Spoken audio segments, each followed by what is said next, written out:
Hello বন্ধুরা, good morning সবাইকে।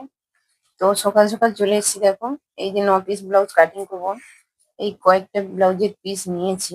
কালকে রাত্রে কাটিং করবো ভেবেছিলাম, কিন্তু আহ, শরীরটা খারাপের জন্য কিন্তু হয়ে ওঠেনি। আর কি বলতো, এই কাজ সাথে সাথে তো কাজ সেরে ওরা স্কুল যায়, রান্না করতে করতে 9:30 10টা বেজে যায়। তারপর ছোটটাকে ছাড়তে যেতে হয়, ওখান থেকে এসে আবার ওরা কাজ শিখতে চলে আসে। আমার নিজের কাজই হয়ে ওঠে না। মানে এখন কাজ শেখাতে গিয়ে আমি এমন প্রবলেমে পড়েছি যে নিজের কাজগুলো আর উঠছে না। কেন, ওরা চলে আসে 1টার সময়, 1টা থেকে ওরা 3টাকে যায়। তারপর আবার ছেলেরা বাড়ি চলে আসে, ওদেরকে খেতে দিতে হবে, তাই না?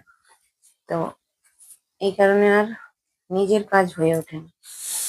তো তাই ভাবলাম আজকে সকাল সকাল কিন্তু কাটিং গুলো সেরে নেওয়া যায়।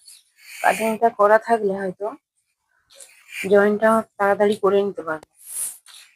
কাজ শেখাতে গিয়ে কিন্তু আমি নিজেই ফাঁসাতে পড়ে গেছি। কেন কি বলো তো, নিজের কাজটাই তো উঠছে না। এমনিতে আমার কাজের চাপ, তো কাজ সব জমা হয়ে গেছে। আর যে পিসগুলো তোমাদেরকে দেখিয়েছিলাম, ওইটা হচ্ছে 23 পিসের অর্ডার আছে। তো ওইগুলো খালি অর্ডারটা ধরে নিলে তো হবে না, ওইগুলো কাটিং করতে হবে। তো কাটিং করে যে যার মাল ছাড়তে হবে। তো সেইটা আর হচ্ছে না। তো এদেরকে দেখিয়ে একটু টাইমটা আমি কম সময় বলবো, এক এক ঘন্টা বলেছিলাম, কিন্তু ওরা তো এ করতে করতেই 3 ঘন্টা 2 ঘন্টা নিয়ে নিচ্ছে। ওরা অনেকেই কমেন্ট করছে, দিদিভাই ভিডিও দিচ্ছ না কেন? আমার শরীরটা খারাপ কদিন, আর দেখতেই তো পাচ্ছ নিজের কাজ তুলতে পারছি না, ভিডিও কেমন করে দেবো? অবশ্যই দেবো তোমাদেরকে। আর আমি বলেছিলাম যে 30 থেকে একেবারে 55 পর্যন্ত ব্র্যাকেট ব্লাউজ কাটিং দেখাবো।